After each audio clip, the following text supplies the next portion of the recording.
Hello, everybody, and welcome to the Urban Decay Podcast. Episode? There's no number. There's no number. It's a good joke. That ended already, but this is the Q&A, which stands for... Brandon? Quicksand and applesauce. Oh, yeah. What did you say? Quicksand and applesauce. Quicksand and I like applesauce. that. So we're going to be talking about those two things this whole episode. Hope you're ready Brandon, for question one. How do you get out of quicksand? Quicksand Struggle as hard as you can. That's I think the you opposite. dive head first. Yeah. That's what I hear. No, that's all I know is that I thought quicksand was going to be a way bigger issue in my life from all the 80s movies that had quicksand in them. True, actually. Wow. And now I've never literally seen it. What a thought. It doesn't even exist. I think it's fake. Well, hands up if in like elementary school you had some instructionary period about like what not to do in quicksand. Yeah, I guarantee you. They I covered did that in elementary school. That's for so me. funny. I saw it in a lot of books. I never learned about it in school. No, I think I did too. There was like you have there's like a broom handle, and they were like showing you how to like do it with like For real? Yeah, do like the crawl. Yeah. With the And don't kick your legs. Don't struggle because you're gonna sink faster. Yeah. Turns out like Weird. Okay, I'm moving on. But also we did that with ice too, which is very similar. And So maybe I'm applesauce? getting them mixed up. Ice is in like the U.S. If you break into ice, sorry, ISIS is what I was trying to say. Whoa. No, It's getting darker in here. No, we're gonna do a quick Q&A about the podcast and hopefully maybe even answer some of them, some of the questions That's that we the might have. A. Oh, is that what the A stands for? That's the A. I messed up. That's what the applesauce stands Yeah. for? I always thought, okay, all right, okay. That kind of makes sense. But yeah, we're gonna do that, and so we're just gonna kind of go like round the table and fire off a couple of questiones to Brandon. Can I And start with see a what he does. disclaimer? I would love to have that disclaimer. Please. So hit it. I think that storytelling is like magic, and there's something to be said for like not knowing things. Like it demystifies a lot if you know how magic trick works, and I think that True. there's some potential demystification that can happen behind this story in general and stories in general by knowing too much about like the details, or even just knowing too much about an author can do a lot to do that sort of thing. And so when in role-playing games specifically, I think I, like so many DMs in the world, have developed the skill to fly by the seat of their pants to cover the instances where they didn't have anything really specific planned. And I think that it can take the gas out of a lot of people that love a story to find out that certain parts of the story that they connected to the very most came about because there just needed to be a quick answer. And so the disclaimer that I would put to that is, first and foremost, if you feel like you're sensitive to that sort of reaction and you want to maintain some kind of like sanctity of the story in your own mind, probably just this isn't the episode for you.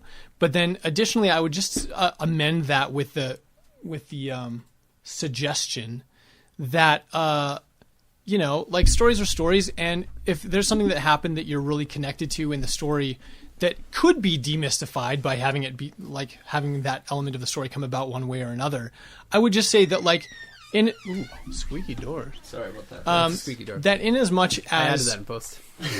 as like sometimes fast answers come in like dire moments, that doesn't really, like for me at least, that sometimes emphasizes like what's important about that event, which is that the creative thing was thought about on the fly and not like necessarily with the same degree of pre-planning that like the Silmarillion exhibits. Do you know what I mean? Where every point is very carefully calculated to relate to every other point. And so that was a long disclaimer. That was just a good way to say, like, don't put too much stock into anything that you hear here. If you already like it, then just keep liking it. But you also said How's that? gas and pants in the same sentence. Gas and pants. Gas Well, pants. I just The gas like pants I'm really Brandon, they call connected to him. this Brandon. story. I really loved. I can't overstate how much I've loved doing this adventure. It was hands down one of the most transformative experiences to DM, to be a part of, like watching people that I know and love proceed through pretend scenarios as themselves. It was very cathartic and very like immersive in ways that like role-playing games are meant to be, but this felt like that on steroids for me. And so I can overstate how much energy and love I put into trying to craft a story that warranted the kind of attention that you all were giving it. But having said that, like there are so many things that I didn't anticipate and so many things that I had to like think of answers to and like try to find inventive or creative ways to like help the story unfold in a way that didn't pigeonhole you guys into doing one thing or another and to really explore, the territory. So some of that happens for me when I go back and listen to it. I shake my head at myself being like, they'll never know. They never know that just happened because I couldn't think of anything else to happen. And that's the only thing that made sense, and like I listen to those parts of the story and I love those as much as I love the parts that I've really carefully like spent time on the internet researching what certain things are so that I can answer Ryan's questions about his news feeds and crap. It's like, it's hard to keep track of everything. Google. So yeah, right. Had to do it. Yeah. What's a Reddit? What is a drone? Maybe an RSS feed? Is that something you Googled? Yeah. You're welcome. RSS yeah. feed. I learned a lot and then I probably forgot most of it. Good. So good. Anyways, that's awesome. Yeah, great. That's enough of disclaimer. that. I can stop now. No, continue. Talk about it. You'll have enough of that's me. it. Okay. Hit me with some All right. questions. Well, why don't we hit you with a few of these questions that we all have? Give me your cues. Who wants to start? Any takers? Any goers firsters? Goers. I feel like yours is good. All right, Yeah. Shane, hit All right. it. Well, okay. Mine's a little bit selfish. I feel. Good. I want to know what the heck was happening to me specifically. Like, like specifically, like what kind of strain was it? Was the same thing happened to me that was happening to like Will, or I got it from Bone Claw. The so, first like, Jack. Do you know what I mean? Like what? Yeah. You know what I mean? Like what was What my was specific happening to strain? Shane is Yes. the question. Yes. Okay, so specifically, like we're talking about the last episodes, you got bit by Bone Claw, and you started blacking out, and you started like losing voluntary control. Yes. And eventually, you got shot in the face over it. I forget what happened. But also, like, how does that compare to? Because How does that compare the to- zombie that infected Sure. me was Bone Claw. Yes, exactly. So, like, do you know what I mean? Like, how was So I how going to and turn why into and Bone what was going Claw, or like? So you know what the shortest answer to that question is basically yes. I mean? So Thanks for shooting him. the easiest way to answer this question, it involves like a lot of context, which probably by virtue of the type of things I have to talk about in the answer is going to answer some of the other questions that might be popping around right now. So because in general, there's like probably a ton of questions about like, well, what was the virus? What was the zombie plague? How did it happen? What happened there? And without getting into that, in case that's someone else's question, the context that has to be provided for this answer is basically that the strain of the zombie plague that it was infecting Bone Claw and that infected William and that infected the ghastly corpse that you found in that cell, that was like a whole psychological moment of terror. That strain of the virus was specifically separate and different from like the common strain that you were finding everywhere else. And the reason that it was different was because it was an attempt to weaponize the zombie virus against itself, essentially, by the Mayor's Security Council and the terrorist organization that sort of oversaw their reign in Calgary, I guess. So the biggest difference is basically that, or not the difference. So the way that was meant to play out, if you look at like the Mayor's Security Council, what were they trying to do?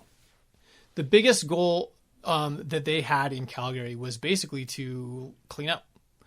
It wasn't necessarily the murder and genocide of like an entire city or nation of people. It was just, they're just there to clean up. So the zombie virus at some point is going to run its course, right? Like it's not going to be kicking around 10 years from now. There won't be any fresh bodies to feed on. Eventually it will run its course and there won't be anything left. Earth will get a reboot. Plants and animals will live on, and maybe one day something resembling humanity will one day emerge if the sun doesn't swallow our planet first, right? So their idea was basically, believe it or not, it was a plan that had to do with perpetuating humanity rather than stopping it. But in order to do that, you basically had to speed through running the course of the virus, which means getting rid of as much excess human hosts as possible because then the virus has nowhere to go, essentially, right? No one to infect, and then it can run its course that much faster. So weapons and ammunition can deal with things a lot easier if it takes one bullet to kill something rather than 20. So when they were going house to house and killing people, and then like collecting bodies and putting them and like putting in the dump or in the garbage truck and like driving them out to a landfill, like all they were trying to do, it was honestly like coming from a place that would really be easily explained as well intentioned if you understood all the motivations behind it, even though it's definitely like malicious in nature. That it was sort of run by some de facto heads of government that have decided that for the greater good, this is what needs to happen. Otherwise, all of humanity will be wiped out. And it's better that some of humanity get wiped out in favor of preserving like pockets of humanity elsewhere than to just let things run their course and have all of humanity be destroyed. Was it Mayor Nenshi who was the one who it came was up with the not. Idea? Oh, dang. No, I got nothing against Nenshi. He's a cool cat, as far as I know. And, I doubt that he would have the organizational capacity to perpetuate or to perpetrate rather the events that we walked through in our little adventure. So that's the first thing you have to understand, is that they're trying to fast track the whole course of the zombie apocalypse in general, and the idea of weaponizing the virus against itself was basically put in place in Calgary and a number of other cities to help that along. So if you create something like Bone Claw that's like hyper aggressive, like very strong, like impossible to kill, then you can set one of those loose on a city full of thousands, tens of thousands of zombies. And if you can just get it to fight them and not just humans, then that's going to do some work for you. It's going to save you a lot of bullets that are no longer being manufactured en masse. But did he? Yeah, was he fighting zombies or was he fighting? No. So you only ever came across failed experiments. William was a failed experiment. The Ghastly Corpse was a failed experiment. Bone Claw was a failed experiment. So just because it was a good idea doesn't mean that they got it right the first time. And in fact, they never got it right in Calgary. They did get it right in Toronto. They did get it right in Vancouver. They did get it right in New York, and a couple places in Europe. But for the most part, like, it wasn't a very successful thing to attempt. The people that were attempting it weren't doing it with a body of knowledge that really facilitated the type of research that they were trying to conduct. And certainly we weren't working with the best equipped labs that you've ever seen in the world, because now we're dealing with a post-apocalyptic situation. So even though there's still computers and there's still equipment, the degree to which you can get any kind of research done is severely diminished by the fact that you don't have any peers to bounce out your research off of. Classic Exactly. Alberta. Yeah, no funding. Classic Alberta. So, Tell GM made that joke. I will. So that's kind of what was going on there. So to answer your specific question, what was happening to Shane? Yeah, what was happening to me, Brandon? So I don't care about all the this, strain of swole. virus that you had was specifically Bone Claw's strain, which was a slightly modified. Like, it was, the Ghastly Corpse was different, Will was different. The one that would have been the jackpot to end up with was Williams. His was the jackpot strain because when they injected William, he was dead already. The reason he had memory loss was because he was brain dead for like 2 days, and then they brought him back to life with a strain of the virus that had a regenerative effect, and but that didn't like distort his physiology the way that Bone Claws got distorted, or that the Ghastly Corpse got distorted. Now, they actually tried the same thing with the Ghastly Corpse, which was essentially another attempt to reanimate a dead corpse. But if you remember, there was a whole part of South Calgary that was on fire in the early days of the campaign, and so they were like, well, let's find the most dead thing that we can find and try to reanimate that, because if it'll work on that, it'll work on anything. So they found a corpse that was like barely identifiable as previously human, and then they injected a modified strain of the zombie virus into the corpse, and it did in fact come back to life, if you wanted to call it that. But of course, like, the degree to which it could move or do anything was severely impacted. And then that was that charred boy, wasn't it? Yeah, he was severely charred, and he was like skinless and eyeless, and he was okay. I'm going to touch on this now. So whether or not this is someone else's question.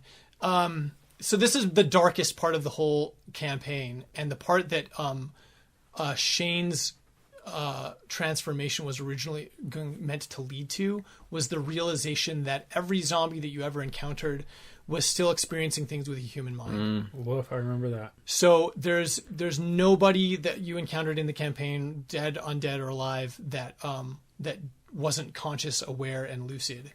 So that means that this charred corpse that you found in the basement had been brought against its will back to a version of life that it could only feel terror and pain, and it was locked in like basically hell for that. It would feel everything. Everything, but it couldn't. It was locked out of communication. So there's like psychological disorders that I can't remember what any of them are called, but that have a relation to this concept, which is that the idea that you're trapped in your body but you have no control over it, essentially, right? And it's been theorized, at least in the 80s and 90s, it was theorized that all people that were in comas experienced some degree of reality and that could hear and understand, and to the degree to which that's true isn't necessarily understood now, but I think there's a lot more research to indicate that in lots of cases that's maybe not the case, but in some cases it could be. And anyways, and so the idea kind of felt pretty dark, and we didn't really explore it fully, but essentially Shane was going to get to a point with his transformation where he could see everything, and I would describe it to him, and then he would tell me what he wanted to do, and I would say, you try to do that, and instead you do this. This is what your arms do. This is what your legs do. These are the people that you love that you accidentally kill and maim and destroy. And we didn't get there because I didn't want to end on that. I think you did a little bit. We did just a little. Yeah, like I had to touch blacking on out it and because stuff, I felt like it was an important realization. Creepy. But like I really, it was going to be like, it was going to be not fun for Shane because he was going to have to sit through like 2 game sessions of like not actually being able to participate and just like. So this makes me sound terrible. The idea was to create an environment that somebody had an emotional breakdown in real life. So whoa, Brandon. Maybe that's not an okay thing to do. Well, good thing we didn't get there. But very truly, I wanted the story to like lead to a moment of like such severe helplessness, such real and total acknowledgement of like the meaninglessness of any attempt to do anything to fix anything, that it was just like this terrible tragedy. And so for me, the only way to end that story was with tragedy. There was no happy ending to this story of the zombie apocalypse. No, there are good places to end that feel more hopeful, which is where I tried to end it as once I got to the point where I wasn't trying to destroy your guys' like actual psychology. but that moment where Shane gets shot in the face, like that was meant to be a whole real moment. And I remember when we were planning out the final game sessions, you guys were like, well, let's just do it on Zoom, just like Shane's in Korea, wherever you were at. Korea? And like, when we were planning that out, I was very insistent. I don't know if you remember this, John. I was very insistent. Yeah. We will do this in person or not at all. I would rather leave it hanging than not to do it right. And that's not necessarily because I needed to have that moment with the prop gun pointed at Shane's face, even though I think that moment was important and like served the function that I wanted it to serve. The most important part of that is that very truly, I don't think that it's as easy to like illuminate the same degree of emotion through an online remote connection as you can over a table in person, face to face. No way. Yeah. And so I didn't want the show to end on that kind of a whimper. And I think that to just have left it and not done the finale at all would have been a more satisfying end to me than to do that wrong. So that was me just being, nah. But yeah, I think that was really important. Yeah. So, Cool. Yeah. What about William? Because like we know we just talked about him a little bit, but was he just going to be continually like that? Or was he in like a downward spiral? He was in a downward spiral. Because I was like, did they just cure death? So basically, they would have if they could have continued the research. The scientist that conducted it was no longer with us. Was he the one that Ryan's drone shot in the face? He was. Okay. Totally was. Yeah, and honestly, world. like world-class research being conducted in Calgary, those UFC doctors. They're amazing. Foothills, I don't know. But, Zero regrets. Scientists working at Foothills are absolutely incredible. Some of the best could they scientists in have the world. got there? Drones. 100%. Because But essentially what they'd done is they capitalized on the restorative properties of the zombie virus and eliminated almost the destructive like physical augmentations that come with it. So because William was like there. He was like tip-top. a real dude. Yeah, he's also superhuman strong. He was basically Wolverine, like better than a human. Basically. I mean, but left to his own devices over the course of 5 years, he would have devolved entirely into what Boneclaw was. Okay, all right. With like maybe a less terrible visage, but he still would have been eventually locked out of his body. Wait, when you say left to his own devices, you mean like without scientific treatments? Yeah, exactly. Okay. So his meds. So that was kind of his. He died. No, he didn't die. He didn't die. Boneclaw killed him, didn't he? No. Or Drippy Boy. No, I think he was still alive. Not unless I forget. I'm pretty sure he survived. It doesn't matter. Wasn't it me and William next to the bomb? Yeah, it was. You two. I feel like William died. He was down and bleeding out, but then we didn't. I don't think we ever concluded he's on fine. that. Yeah, He's Wolverine. That's right. So the answer to that question You shoot him in the is face. that he didn't die, and that he wouldn't have died. So he would have lived through. Die. So he would have turned into something much more similar to the ghastly visage that was in the basement of the thing. There would have been some regeneration that would have happened that would have kept him alive and locked into like a charred skeleton of a body. Woof. But yeah, it's because the bomb was big. Oh no, I mean if the bomb didn't if the bomb had gone off, if the bomb had gone off, he'd be gone. Would have lived. He would have lived. He would have lived through that bomb. Yeah. Woof. So, and here's maybe like a good time to touch on like how my perception of the zombie virus evolved through gameplay. Yes, because when we finished, it wasn't the same in my mind as when we started. I had concocted this total harebrained, stupid thing that I still think is a good idea, but that wasn't going to work for the scale of what our adventure turned into. And the idea was that, we've seen every version of a zombie virus. We've seen biological viruses. We've seen magic zombies that magically undead, right? Defies explanation, defies scientific inquiry. And I wanted to do something that was very identifiable and objective, but that no one identified quickly enough because it spread too fast for the science to be conducted. And the idea was originally that there was that the zombie virus actually came out of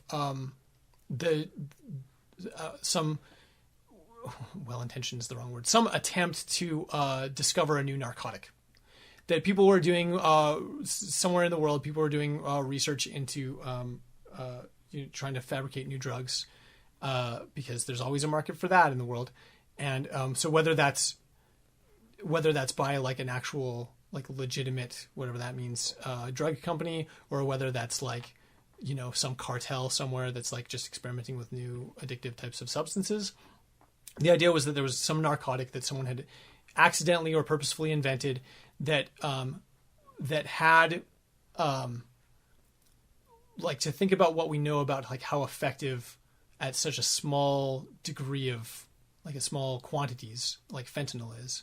I remember like when that first started being a thing, you'd read about it in the news, like if you accidentally touched some and absorbed it through your skin, you'd just die.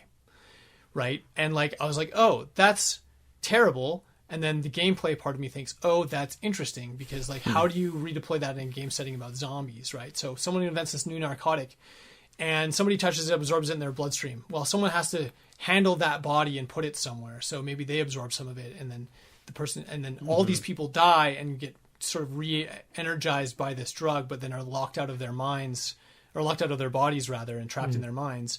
And yeah, it all seems so dark when I say it out loud, but like the whole idea was essentially that there was like a huge batch of this stuff created. Too many people touched it, and then too many people touched them and touched them and touched them. And then there was a delay in its efficaciousness, in its like kicking in. So it wouldn't kick in for like a day or two, and by then nobody could really figure out how is it happening. Yeah. Why were all these people dying? Right? In Calgary. That was what was going on. And that's what was going on. So there was like there was a guy that brought it to Airdrie. He had just come back from a flight from the Philippines or somewhere. And there's the newspaper article that we published on the Facebook site that talked about the guy in Airdrie that he was like patient zero in Alberta. He wasn't patient zero in North America or even in Canada because patient zero in Alberta. And from him, enough people touched and handled, and like it's all point of contact. What a jerk. So, and then same thing, like, it's being emitted in all of your bodily fluids. So you touch something and then like there's just enough of it there, right? Like even your sweat? Yep. Even your sweat, even like anything, spit, sweat, blood, earwax, all of it. Don't right? wash your hands after you What pee. about boogies? Yeah. Especially What about boogies. poo-poos? Even poo-poo and pee-pee? Wow. So the idea initially was this very sort of objective, like pseudoscience based idea of like just like going down the food chain of dispersing a chemical through the world. Cool. It's kind of sweet in a messed up way. I kind of like it. It is. Now here's But where why it gets, was it harebrained? So Brandon? here's where it gets harebrained. Let's So do the the harebrained harebrained idea was it was going to have a really stupid cure. It was going to be something dumb like Advil. It's just like if you've taken an Advil in the last day and a half, then you're good. But then the Advil leaves your system in a day, and then you come in contact with the virus again. So if you don't take another Advil, so this is where it gets harebrained. Kidneys and Is that- livers. Yeah, for real. Everyone's going to be dead from kidney disease or kidney failure within a year anyways. But yeah, so that was the idea, was that there was going to be some household common drug. You just drink and then bleach. I was gonna inject Drinking yourself. bleach, yeah. Yeah, So. you pull What a did Trump. we think? and- Windex or something? We had some we did CLR. say CLR. Windex or Yeah, CLR. that's That was one of ours. So the idea was that there would be some household chemical that solves the problem super temporarily, and then that becomes a story point where, like, for the rest of the adventure, you got to keep topped up on your Advil supplies or you're friggin' boned. Dude, but this is harebrained. That sounds kind of. I'm into that. It does. The problem is there's a lot of it in the world. Advil is I don't pretty think common. it's that hard to Yeah, get. We well, probably have enough to last Eventually it would weeks run here. out. Sure. What about a year? I know, but like, What about if we flash forward? What about your whole campaign life, lasted John? like maybe Yeah, I know. If you 2 months, maybe fed 3 a months. dead zombie an Advil, would it be fine? Ooh. So like in the case of like the ghastly corpse, yeah.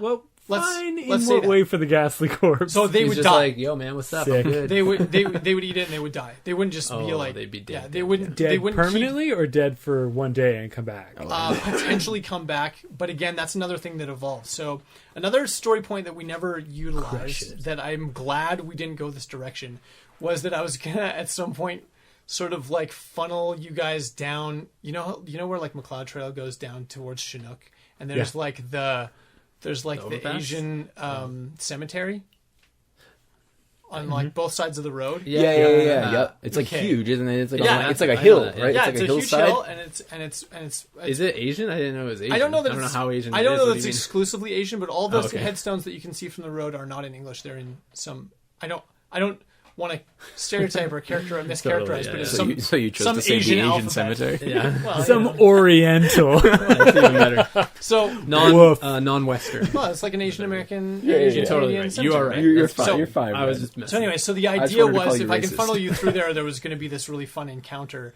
where like corpses are rising from the tomb and like and I'm glad we didn't go there because it takes the sciencey part out of what I was doing and like turns it back into magic, and I'm glad we didn't do it. But that also But it sounds sounds like sick. It would have been a fun stereotypical- encounter. It would have been a way fun encounter because especially I would have because crapped my pants. oh 100% in that garage. because it's both sides of the road. We're just driving It's- down, and then you see like Yeah, exactly. And so like because like it's for probably close to half a kilometer. Yeah, it's big. just tombstones on either side of the road, and there's no sidewalk there. There's no like. It's There's just, a little gate, a little is there? fence though. Oh, McLeod. Well, a there's a little fence. fence, so Sure, that's good. They'll We'd be be short safe. look at that. We'd be super safe. Zombies bite through that So, in a millisecond. so by the end of it, I had sort of fast. like I tried to hold on to that as long as I could, and I even like in the intro episodes, if you go back, you'll hear me talking about headaches every once in a while. Who has headaches? Like I can't. Brendan? I think Brendan did for yeah. sure, and I think I can't remember who else. Oh, so but- we should have given him an ad. But as needed an pretty much Advil. as long as you guys were in that house, I think I was really trying to keep that going and trying to like sort of not steer you, but kind of like create an opportunity Yeah. for you guys to find A cue. that out. That's funny. That is funny. And I let go of it entirely, and I'm glad that I did because I think if I had fixated on that for the whole campaign. Welcome back, everyone. In true Urban Decay fashion, our recorder died. should have told him it was pizza time. Yeah, I could have just said it was pizza time and infused some sweet song. But instead, I feel like we shouldn't be going for like our brand is like classic. Our battery died. Well, unfortunately, I'm just being honest. So Right now, sorry. let's build a brand. Our brand it is was pretzel time. So if there was a really cool part that Brandon was just explaining, It's gone forever now. It's gone now. Into the ether. So, sorry about that. Also, you can just write us and we'll answer whatever questions you have. But also, I'll do that. let's bring us to the next question, shall we? You just asked William. That was So your we talked question. about William enough. Talked about William, I talked feel about quite Shane. satisfied with what You the had answer was asked with your William. question. Mm-hmm. I had two. You and I'm did? trying to remember what they were. Didn't you Okay. write them down? So- Remember when we told you to write them down? Remember when I didn't write I them down? actually think I'm kind of like at where we were. So let's the hear whole it. idea about William, the wrap up to that, if there is a wrap up, and hopefully I didn't touch on it too much, is that the idea of creating a weaponized version of the zombie virus to help facilitate wiping things out. Yeah. That's what happened with William. William specifically was the degenerative part of the virus was going to take a long time to get him, but it was still present in his. The very last sub question that you asked was like, is he going to die? Would he die? Would he turn into a zombie? We were saying the bomb goes off, and you were saying he might I was saying he would live. He would still live. insane. I think that is where we ended. Yeah. Maybe. Okay. Hopefully. Yeah, Fingers and crossed. then I was talking about like the sort of the way that the virus in my mind transitioned from being this really explainable, identifiable thing that had an obvious cure that wasn't maybe so obvious, and then having that sort of transformed to something that was less scientific and more magical in nature. And not that I would have inserted any kind of magic, but just that like I became more and more comfortable as the story went on with the idea that not everything has to have a direct explanation. I, as the game master, don't have to know what the explanation is. It's not important. It is important to some things to have an explanation for like why this happened and why this happened. Like when Ryan asks you deep lore questions, it's important to know. Yeah, Did well, I do that? Well, like I want to I think one time. have explanations where there needs to be explanations, but like the whole how did the virus happen? I'm pretty content to leave that with, well, when I originally conceived the idea, it was this. How the idea evolved through the story sort of supersedes what that original conception really was. And if I really wanted to nail it down, I would have to do more thinking in order to make sure that there wasn't any loss of continuity to just like Totally. introduce the It's explanation a that I heavy originated question. with. Yeah, that's right? true. Because the story went a lot of directions that none of us anticipated. That's the hardest part of doing. And well, yeah, man. You're And- like, how do I establish this knowing I've probably broken it? Yeah. Well, and in order That's to true, yeah. incorporate new and interesting elements to the story, the world can't stay static. Yeah. Right? So we're living in a world where, okay, the zombie apocalypse happens, and then what? There's just zombies everywhere? Well, very truly, if things had been the way that they were through all of episode 1, you guys would have been just fine. You would have fortified, you would have got some ammo, you would have like just dealt with the threats as they come, because shambling corpses ain't no thing. Right? You can deal with that. We run him over like we were doing. Yeah, man. Like the whole world would not break down over that. Something has to change. But the thing is, just like power creep in any other structure, like in order to maintain interest and tension, you get to a point where it's like, oh, I don't even know what new thing to introduce. And to the credit of the game system, they had, I mean, how many zombie variants in those books did we not use? How many books were there? Yeah. A Bajillion. lot. Yeah. Maybe maybe too many. I think there's 6 or 7 There's books. yeah, We're there's a lot. talking They were between working on 6 and a one. bajillion for sure. They were working on Probably one closer during to the 6 campaign that I don't than a think Vigilante, actually got published, or maybe have got published by now. But Interesting. there was one in production for ages that I don't own. That they had all the concept art for, and they previewed it on Facebook and stuff. And anyways, but yeah, plenty of stuff in there that we didn't use because I also didn't want it to be like a monster of the week. Like, oh, this is the type of zombie we're dealing with now. If you introduce too many things all at once, then it becomes unsustainable because there's too much to remember and too many strings to kind of keep moving. That And makes so sense. I tried to strike a balance where it's like I'm drawing from the books and I'm utilizing things. We did like some like boss monster fights that were based on the variants that are found in the books. Like if you remember the big The garbage truck, behemoth? that was the the best. behemoth That was my arguably favorite. That I was think my the favorite. best thing. Wait, is the behemoth the garbage truck? Is that what we're talking about? Yeah. That one was honestly super the cool. coolest fight. And that was insane. Just a fun fight too. Like, and we were like trying to get away. Yeah. It was a good time. It's so good. Yeah. So that was, I mean, throughout the whole adventure, I felt like I was trying to strike balances and like, you know, that's the Palladium way, or Palladium, is that they always like overproduce content and then just say, use what you like, use what's going to be useful to you. Don't feel like you have to use it all. And I like that approach because they take a lot of the legwork out of being a DM by doing that for you. It's like, I didn't have to sit down and like write out like, well, what would the stats be if the zombie were like this? I can just be like, oh, well, here's a reference for this type of zombie, that type of zombie. The whole idea of the, what do we call them? The puppet zombies that like kept doing what No, they were called the repeater. Like, the repeater zombies, or I don't know. But the ones that would enact like actions from their real life, their pre-zombie life, when they're outside of a stimulus that compels them to do otherwise. Such a cool idea. That's directly from the books. I didn't have to think through that. I think, you know, they have a team of creative writers at Palladium Books that like really, really do a good job of coming up with pretty much every avenue worth exploring. It's like, what could a thing be? And so that's true in their fantasy books. It's true in their sci-fi books. It's true in their superhero books, and it's true in their zombie books. And so I was happy to use a lot of those ideas, but some of them I just use as a jumping off point too, right? So like the behemoth zombie, so cool. Like the way I introduced that, I think it was different than anything I encountered in the books, whether or not it's in there. And then but then the zombie itself was based directly off of a zombie that exists in the book. It's just how I created it in our world. You themed it. Yeah, I had to make it make sense. Where did it come from? Yeah. Right.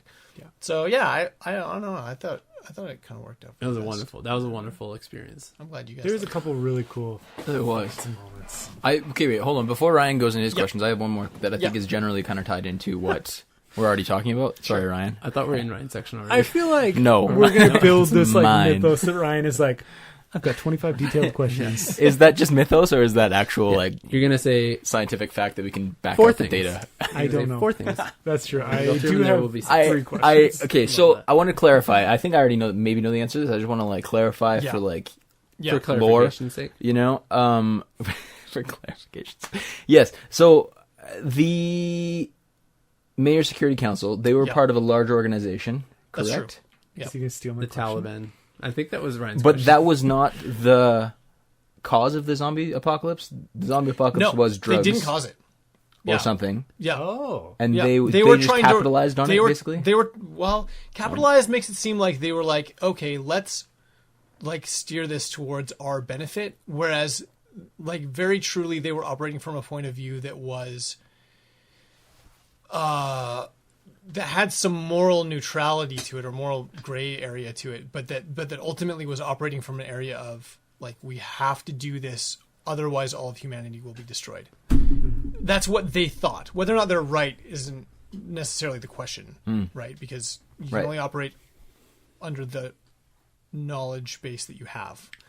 So they were like, I understand, and I intentionally like portrayed them as villainous in the campaign because there needed to be a villain.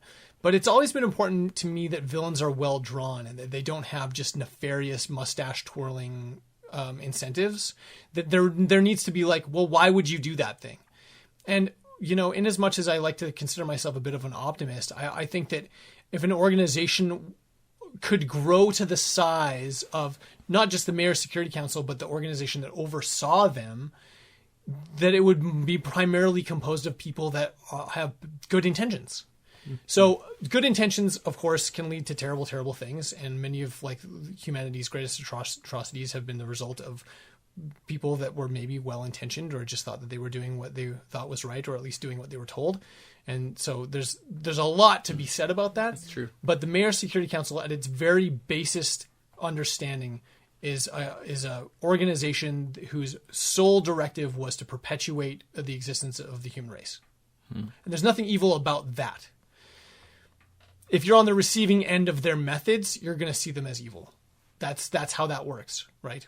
Cool. That was kind of the point of that. And so the organization that oversaw them was sort of sort of an Illuminati style, like underground, existing in every country, every continent type of organization that all had some sort of interlink. But of course, a lot of that interlink would have been lost in the early days of the apocalypse, right? So satellite communication would have been the only thing that would have been sustainable after even just the first few weeks.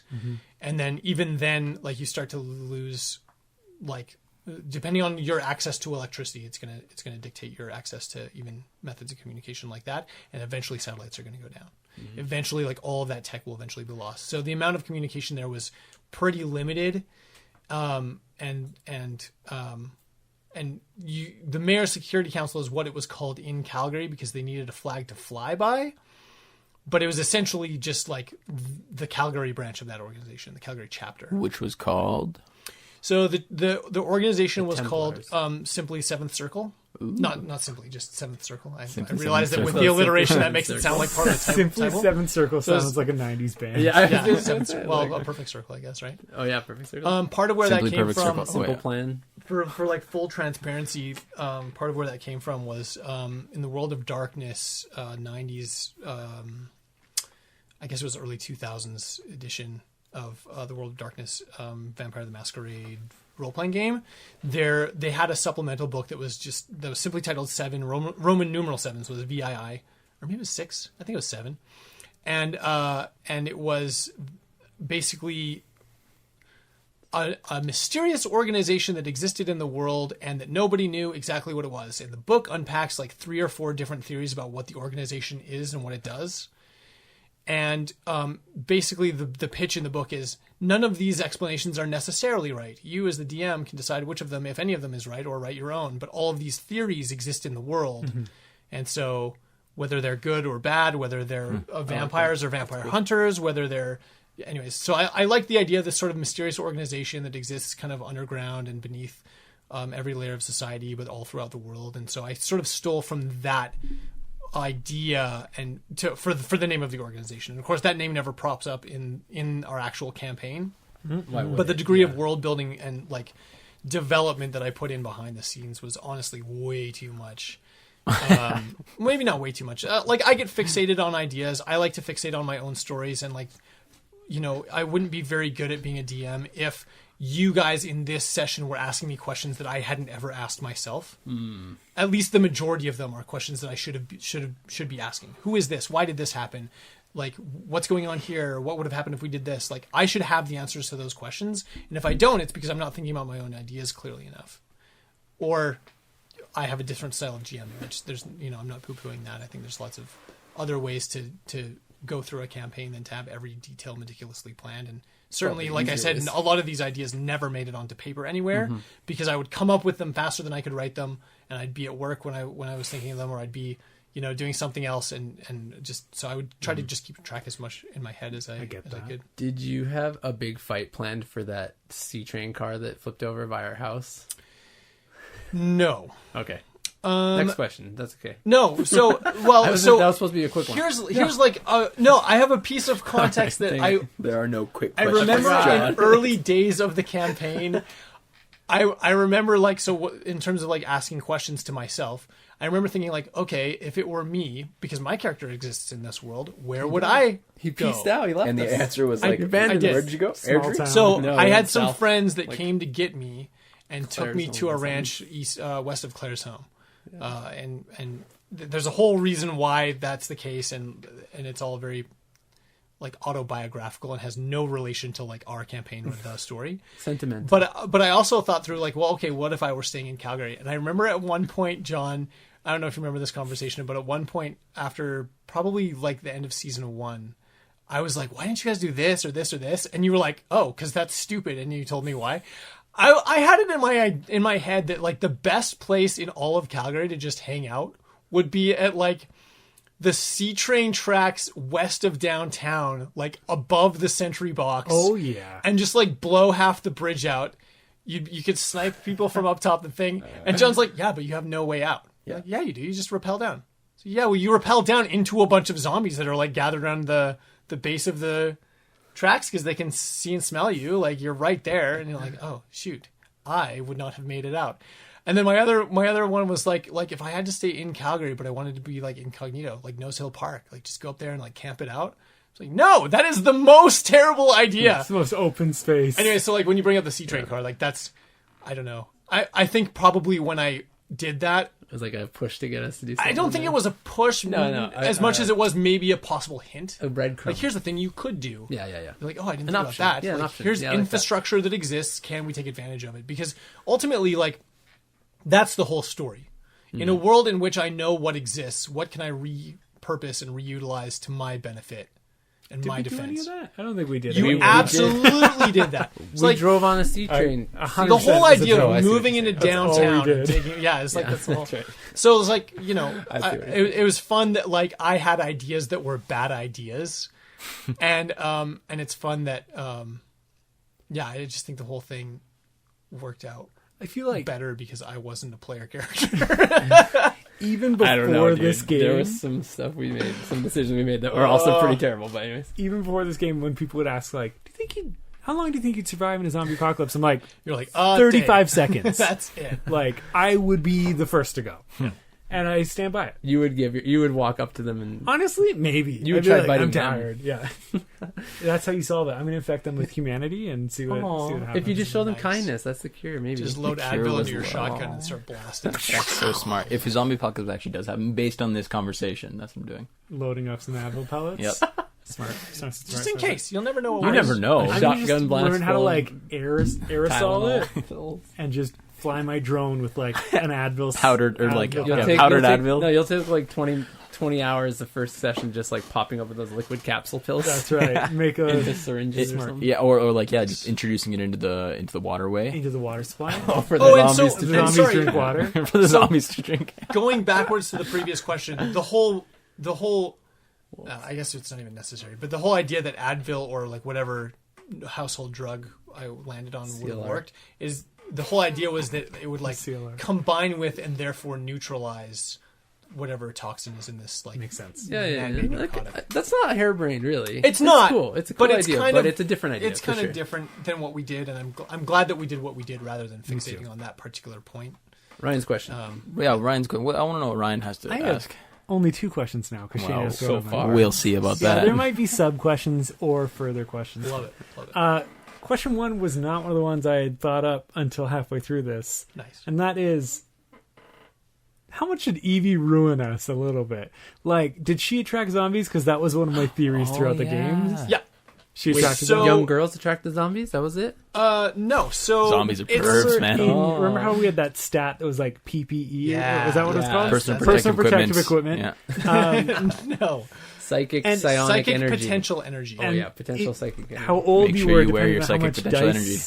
like the dice you Your rolled. I age see. depended- That's dictated right. how- and your she was a number little there. She was baby, an so she got to roll like a bajillion. Yeah. So the direct answer to that question is yes. It's dictated in the rules of the game. I didn't come up with that. I would love to have come up with that. Like that's something that I would like to think that I would have thought was a good idea. But I don't know that I would have been smart enough to really think that through. But yeah, the idea that a weaker character has quote unquote more life force or whatever we characterize as psychic potential energy. She's like a beacon. So it's not to be clear, it's not that she had it because she was weak. Because first of all, I think was she better proved than that she all of was us. not weak. But it was like the whole idea of it being linked to age, right? That like a baby has more life force than like an old decrepit man, right? And so anywhere Like in us. between is going to be The somewhere in child. between. So I guess that capitalizes on a lot of like old fantasy fiction, like people like stealing souls and sucking blood and doing that sort of thing. Eating babies. I love So- all of those right, things. So- like Hocus Pocus, the classic. Yeah, exactly. Gotta So steal the youth. So for the purposes of the zombies, to be super clear about that, it wasn't just that they could like smell or sense. It was like directly like psychic potential energy gives off like, for lack of a better, like it was Brainwaves. infrared or ultraviolet, like light outside of the visible spectrum. Vibes. Vibes. They're attracting the TM. vibes. But yeah, Evie had good vibes. that like psychic potential energy Not gives good off vibes. a form of lot of non-visible vibes. radiation that could be detected by I like that. reanimated It's cool. corpses. That is cool. So like you She was tastier. as a living human being would like be glowing essentially from. So even as just a speck in the top of a office building, like that your collective light as a group would be like literally shining a light out the windows. And it was like the more of us together also added, right? So it the denser the population. So that's why if you remember going back to early days, Foothills Hospital, why blow it up? Because it was a beacon. A bunch Big of old time. people. Huge time. Brand new babies, like expected mothers, all kinds of like children's hospitals right there. The whole reason why the Mayor's Security Council would bother to blow up all the hospitals in the city is largely connected to that mechanic, and then also like secondarily connected to the idea that you have to get rid of all the most vulnerable populations first if we're speeding through this whole timeline of zombie apocalypse. Eugenics. And it would be 100%. It would be like a festering cesspool in there because it's like they're all bed bound and then being administered, and it would just be terrible. So if anyone's next question was, did Brendan make it out of the stadium? Not a chance. He became the zombie king, I think we were saying, right? It was my fan theory that he was Bone Claw up until we found out it was nice. John Jacob G. Muhammad Smith. It's funny because I had like at some point. How are we supposed to save him? Brandon Advil. We weren't. You weren't. You could have found the Advil. Right? That's right. You could have found the Advil fix at some point, but long term, he was not going to be a long term part of the party. That's good. And a huge part of that was Did you talk to him about that? No, and that's part of why. So a huge part of the whole way that unfolded was that like we lived with Brendan, we know him. It felt kind of like a betrayal to like write him into a story in a way that he wouldn't agree with or didn't have control over. You're RPing your friend. So, exactly. Right, So like our next game, I'm going to be playing Shane.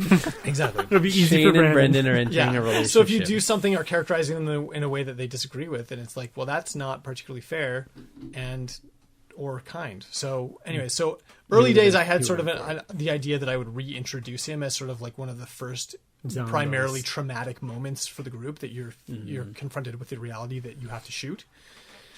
I abandoned that. I didn't like it. I felt like on the nose. It just didn't make sense to do it, and it was smart. It was the whole reason that we abandoned the idea of like, if you remember when we plotted the idea for the campaign in the first place, it was like, does my family exist in the city? Well, for the purposes of this campaign, it can't, or this doesn't work. Yeah, it just doesn't. So because everyone's priorities are necessarily different, and then like how you tell the story is done with a lot more eggshells, and you just can't play the game.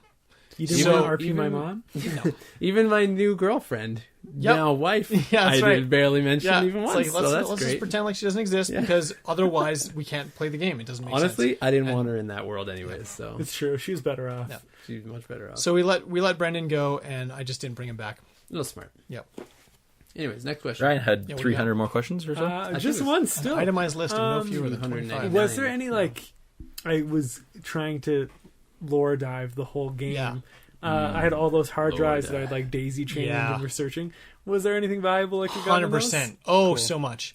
Great. Yeah. The problem that you were it's the grocery store salad dressing problem, where there's just so much. It's a wall of salad dressing, and so you just like, well, that's ranch, so I'll take ranch. And you just don't. You're overwheled with the amount of information. So you don't spend time looking at what everything is. What are all the ingredients in all of these? How are they different? And unfortunately, there was just no real good way to dissect that information, especially since you didn't have like quite the lab background that you would have needed to make sense of all of it. Ryan? Ryan, yeah. Okay, as a software developer, I'm very good at labs, but also the time too. I'm assuming like I had very little time. You were like always crushing for time. But thinking about like how the story was originally conceived, the whole Advil solution or whatever that would have been. I should stop saying Advil because that's not. I didn't land on that. It would have been something common like that, right? Advil tea. But you have to spray Windex in your eyes. The whole idea was that the only way the Mayor's Security Council can persist is if they have some kind of innate ability to defend against the virus, which doesn't work unless A, they have found a cure, or B, they were the ones that engineered it in the first place. What if Ryan had not shot the scientist? Would he have been able to tell us? Yes. Oh, is he going to kill us though? Oh yeah, Hondo P. Yeah. No, we had to interrogate him. Yeah, you got to. He was going to kill us though. We would, but he wasn't even in the same room as us. Let me remind you that I was the least combat effective person in the party, and if he would have come up to me, I'd be dead. Yeah, he would have shot at you with as little discretion as Ryan shot at him. I had a little bit of discretion. Yes, and the same amount of discretion he would have shot. 100%. Like there was no doubt. He's part of an organization whose dictate it was to eliminate as many people as possible as quickly as possible, and defend their research and defend their I like institution, that. their organization. Cool. It's terrible. It was absolutely necessary as a part of his character. We could have got To him. be fair, as well, tied him up. Yeah. I think I remember. I think I tried to do a non-lethal shot, but I was doing it through top bot, so my accuracy was not great. I shot him in the kidney. And he died. Accidentally shot him like fatally. Yeah. Something like that. Because I also wanted to interrogate him, but I also didn't want to get shot Yep. or top bot shot because top bot was my best. That's I think the that real was crux. Yeah, what that's you were really worried about. Yeah, he was. top that's bot was excellent. No, that was literally. I'm pretty sure that was literally what happened. Is he in the camera? the You gun. saw him pull the gun on top bot, and you and I killed was like, him. not a chance, dog. So Gotta the protect that bot at all costs. Not so my the robot. secondary like context to that question or sub answer to that question is that like in exploring the idea that the Mayor's Security Council had this resistance to the virus. That's how they recruit soldiers. I was also right? going to ask. So they go to like already established military personnel and they say, "You will die unless you join us. Here's what we can do for you. Bring your skill set, and we'll give you what we've got." They Were never we came to resistant? us though, No, because we were pretty soldier heavy. you weren't What? No, specialized in oh, areas right. that mattered to their organization. You're telling me we were not they didn't militarily want a trained? single software developer. Now this was like That 6 was years fresh ago or out of something school. like that. What about a man that likes dogs? I They mean, didn't they want that. probably had some of them. I think this was about 6 years ago. I think I was at least part-time selling knives at this point in my life. Oh yeah, you did have Cutco, Cutco in the. I intro would again. go in the back seat. Yeah, That's great. yeah.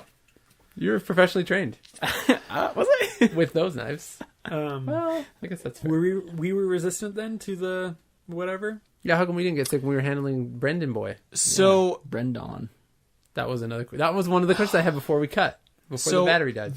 If you remember the episode where Shane got bit in the car, was it in a car? Was it When me he got that the black bit in the vein? car? Black I got vein? the black Oh, vein. black- Oh, you got the black. I vein. also I got had bit the at some black point. We You both did got get something bit. going Bone on. Claw bit you. No, We had before to Bone put Claw, I stuff had on it. Yeah. before Bone You Claw, I also also did got get bit. So bit. I never got so touched the whole at game. different points you Virgin were dogs did. infected. Virgin Bod. So What? the black vein originally was going to be Zombie. It was so gonna be me it was turning into- originally going to be end of season 2 material. Wow. And then you guys were going to have to fight through getting a cure like that early. Woof. I abandoned that idea because it was too early to introduce that element into the story, and it would potentially have wrecked the entire campaign to have it happen that early. And then in thinking through like how to resolve it, I was like, well, the best thing to do is just have it to be a false scare, right? I Like, love that it was a false thing. That Yeah, was cool. like- we found out it was like, and that was one of blood those things poisoning that or I whatever. sort of realized mid-session. We didn't like wrap cool. up. I went home and then I came back. It was like it's playing out in front of me, and I'm like, oh frick, this wrecks everything. Right, What can't have die I done? yet. How are we gonna get the cure? And Yeah. we were so far behind that. Yeah. Yeah, exactly. Still, we're at the end of the game. We're like, there's a lot of computery business going on, and there's cures in there somewhere. At probably. that point, we weren't even computery business yet. Well, we had all didn't the have our hard- OCCs yet. No, but we had all the hard drives. And it was just like, not when I no, left no. Prison. That was like like 5. That was 7 literally years. like John's talking about the end I'm of the saying campaign. at the end of the whole campaign, we We weren't still even were- close to the Oh, cures. not That's what I'm even saying. freaking close. I I'd abandoned it. have a question. Yeah. What the heck was the deal with the bomb? Why did they need a bomb if they were trying to preserve lives? Because they were trying to get rid of all the zombies. So they're But trying to preserve why lives, but would they're trying to they preserve didn't which lives? Did they create that bomb before or after the zombies started showing up? Because that was a lot of bomb that they would have created So before. Like the after. biggest answer to that question is that the virus as we knew it, or the apocalypse as we know it, was happening in Alberta for like, days before before you knew. Like there was already hints of it in Alberta, but it had advanced in other parts of the world for weeks before that. But like it's the exponential growth, right? Yeah. So it's like it has to progress like that in order for anything to happen at all. Where it's sort of everywhere before it's noticeable anywhere. So the way that this whole Seventh Circle organization operates is that they were absolutely 100% the first organization to detect and understand what was happening, to be able to track down the root cause of what was happening, and to begin research on like this happened like literally overnight. First weird case that crops up. Some university doctor who's connected to the organization makes a phone call, right? Someone receives that phone call and says, oh, that's worth looking into, and we should probably dedicate some manpower to it. So they send a team.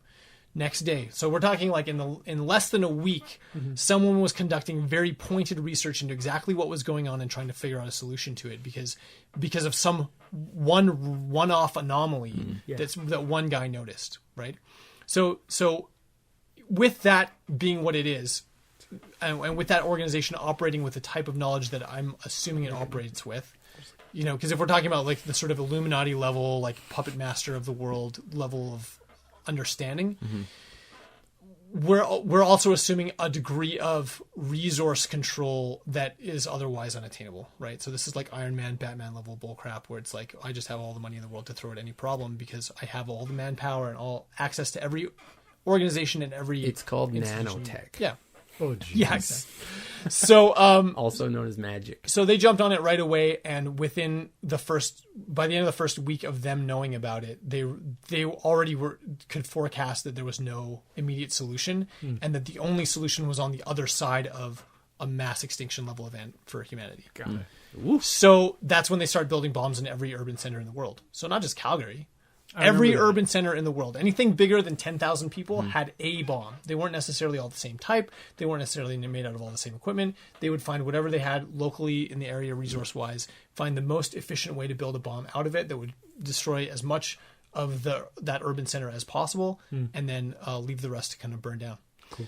So yes, they did start building it after the apocalypse kicked on. But before our first session, But before your first session, exactly. It probably wasn't done by then, but it was. Well, because we had the 2 month, whatever. How long was the break between seasons? We knew about a bomb. It was like before we broke. Yeah, 10 days. So did we? But we played like at least a few weeks before we broke between the seasons. Yeah. Yeah. So, and if you had, Maybe. like it's not a NASA Been a level long time. rocket, right? We're talking about like a bomb in the basement of City Hall. Right.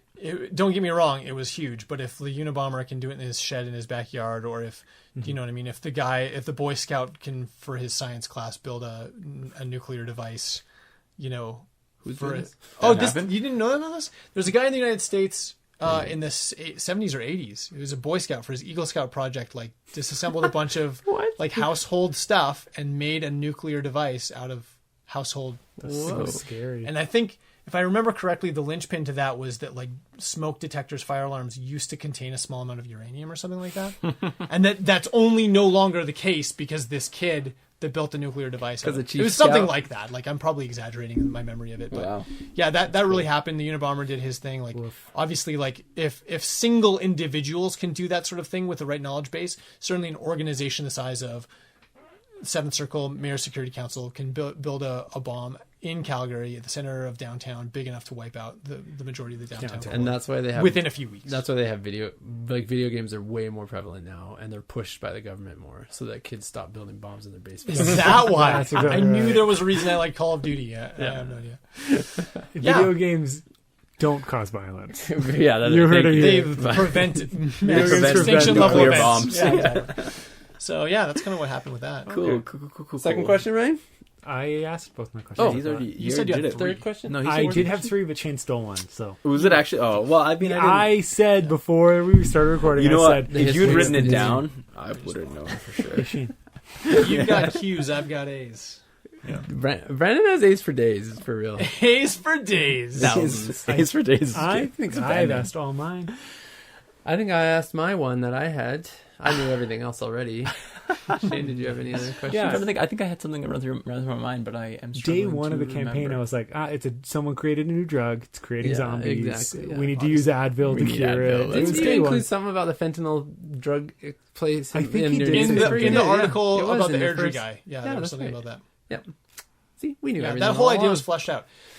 Like way more than it needed to be. Yeah. I don't remember this 100%. article. You don't, eh? You don't remember? I don't know if Brandon I read wrote like it. a We fake didn't- we newspaper. didn't- I don't think don't we really. think I To be read fair, it. it was like how long ago? When did we start that? Like I feel like it was 5 literally years like ago. 5 It years was ago. It was. 5 years ago. Well, So- at 2017, least 5 years right? If ago. you go back to the think it's Facebook 2017. page, I moved in 2017. we posted a photoshopped newspaper article. Yes, I remember this. Don't So it was remember this.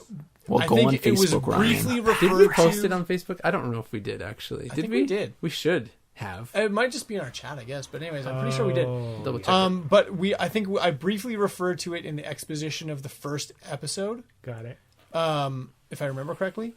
But then I just like there was a couple times in the first season where like I created weird supplemental visual material. I loved it. It was awesome. Yeah. And the newspaper article is one of them. It's a good time. Remember when you brought a gun? That was cool too. Remember when you shot me in the face? I remember when I brought a toy. Oh, sorry, yeah, the fake gun. And I made a loud sound. What did I say? Did I say? Yeah.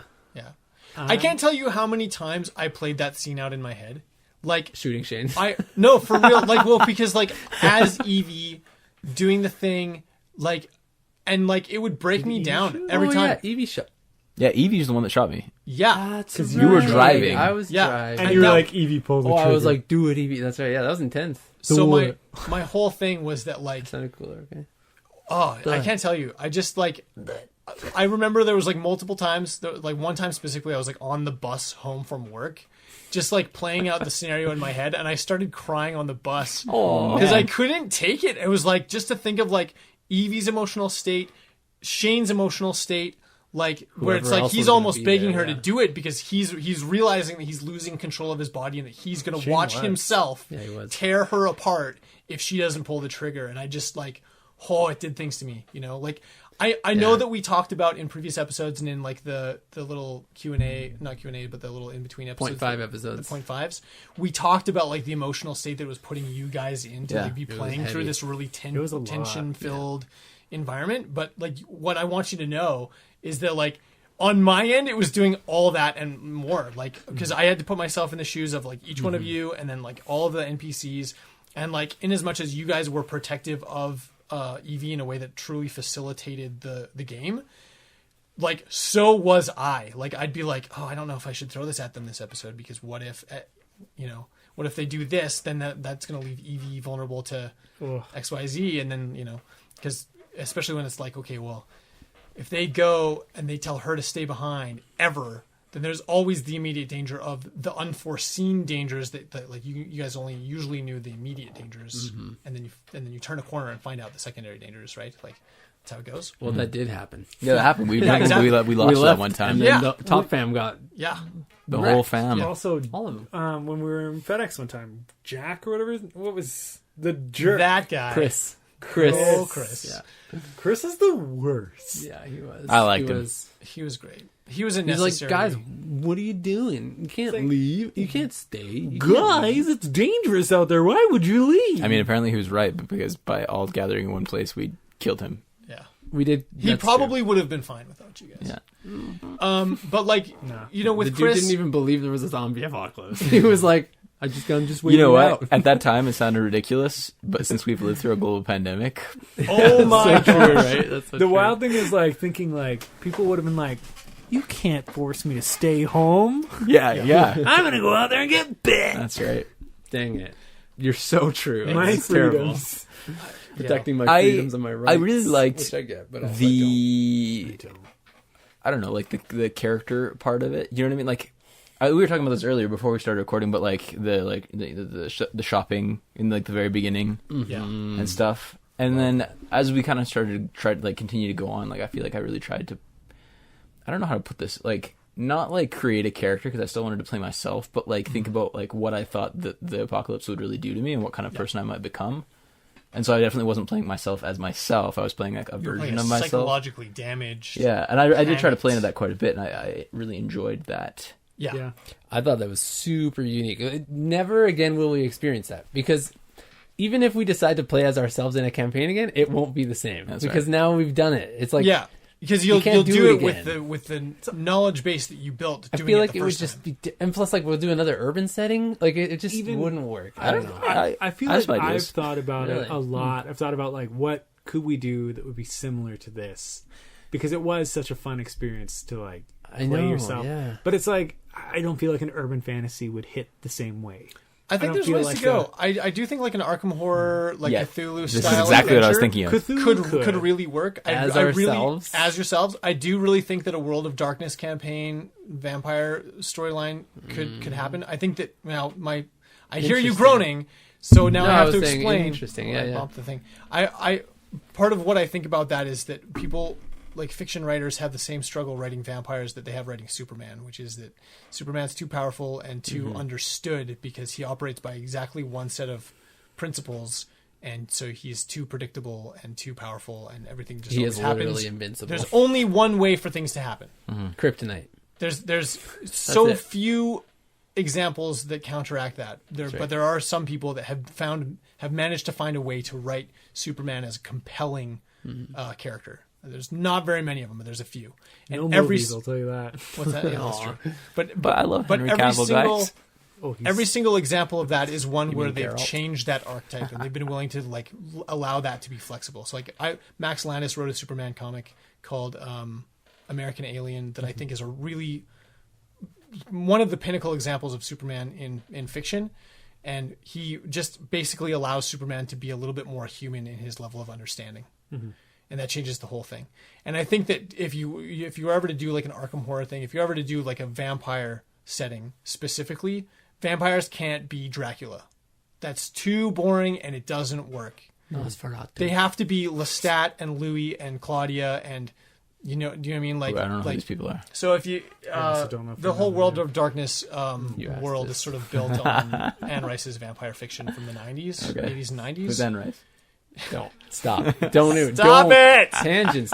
Anyways, We're so gonna play- Interview with the yes. Vampire is a book. Go I read love it. Interview with the Vampire. Yeah, so Anne okay. Rice wrote that, and she created these characters that have a lot of nuance. Oh, to them. that's the word. Oh, yeah, I totally know who each and every one of those people you just said now is. fight you. Now that I remember I'm gonna fight the you. names the of the worst. characters in Interview with the Do Vampire. you know why you died in the campaign, Shane? Do you know why?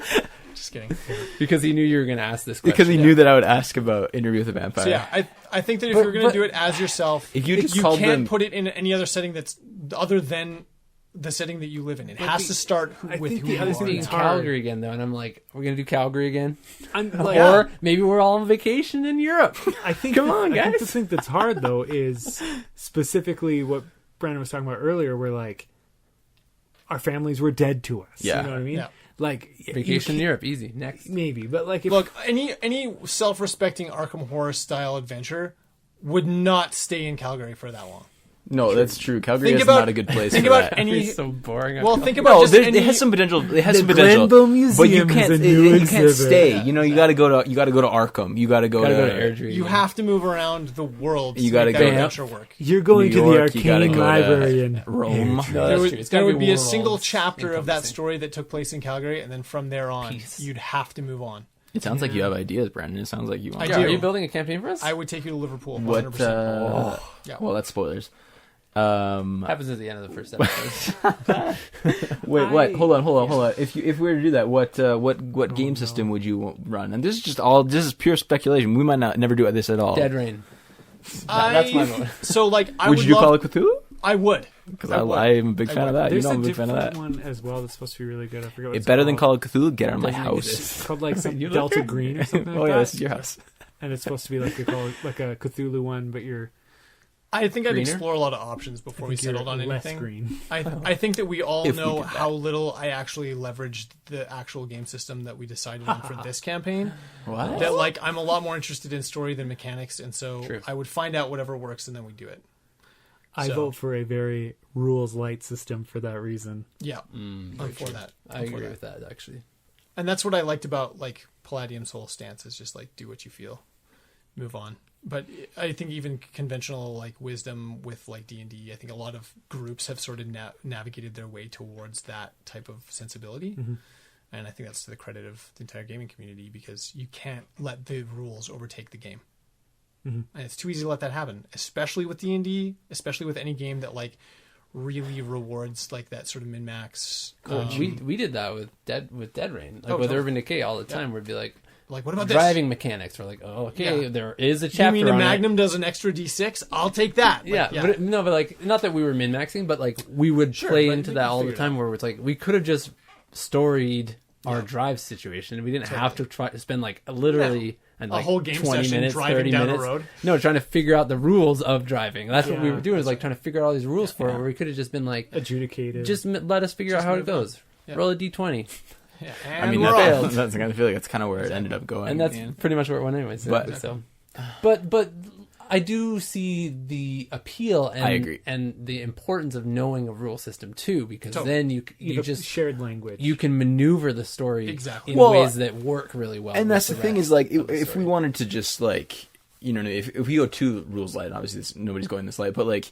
it's just like a story, and that's fun. But like I like the idea of like roles where you can can fail, like you can fail this. You know what I mean? And that because it brings a level of stakes to everything. Yes, exactly. There's no guarantees, and in fact, it binds the DM to give negative results when there are negative results. Yeah, and especially and also if you know the game system, if you know the system, like you can make an educated decision about how risky something is. Yeah. Whereas with some things, I think what we did with Urban Decay, sometimes it was like, well, I want to try this just because this is my idea that I have, but I have no frame of reference really because I don't understand the system of how difficult or easy it will be. Jumping out of the skyscraper, for example, would be interesting to know the mechanics. Exactly. You know what I mean? Like that's what I mean. So I feel like there's a place for it. Roll under your rolling skill, roll under the percentage of your ability. Yeah. And, am I going to have a good modifier? We did do that actually. That was what we did. We rolled under our climbing skill, which worked. But that's how you do it. You're right. That was a bad example. Dang it. Yeah, John. Yeah, I would definitely do like 4 years ago. You know, I wouldn't mind doing Call of Cthulhu. I wouldn't mind doing a World of Darkness campaign set in Calgary. I would definitely do World of Darkness. I've spent way too much fantasizing about like what that world would look like, especially because in Calgary. Tangents now. Yeah, 100% Calgary, and here's why. Calgary Stampede. No, that's where it's going to start. The real reason that's why is happens. that in the books. So, like, the amount of vampires in any given place is sort of like has a direct correlation to, like, population size. Okay, I mean that makes total sense. Yeah, it does, right? How many vampires do you think would exist in a city the size of Calgary? What are 1.3 10 vampires, 1.2 million or something like that, right? One. What? Really? 1 million. Exactly one. They one said, per 1 million. They said roughly it's usually around 1 to 1 million. It's one. That's kind of cool. I like that. Literally 1 in a million. Oh, So how does that change 1.3 in a situation cool, like Calgary, where you've got 1 million, just over 1 million people? You might have one and like a thrall, or one and like some kind of like buddy guy that like is trying to be a vampire, and that like the head vampire is stringing along. Or sounds about right. I would love so much to do that, way more than like a London or a New York or a. Do you know what I mean? Like that's game. Interesting to me. And there's a game. Called the Dracula Dossier, and I should send it to you. Do it. What is that? It's the idea is like Dracula, the book. Yeah. Is a field agent's report that's been redacted. Nice. And it's like the CIA, not the CIA. What's the British one? What's the British one? MI6. Central Intelligence. MI6 tried to like the British implant. Did I just want to say CIA, an agent, but just info. Nice. But the Central Intelligence. It sounds fun. And so now you're like modern day agents who are discovering that like Dracula's real, he exists, and you're trying to like take him out. So, but would you want one of us to play as a vampire? Is that what you're sort of thinking? Nope. So we'd all play as humans? You'd all play as humans. You don't want me to fight like one vampire? One or more of you might be vampires by the end of it. Ooh. World of Darkness also has like could I glitter in the sunlight and stuff, right? Probably. Yes. Will there be other junk? the newest edition doesn't really have that built into it.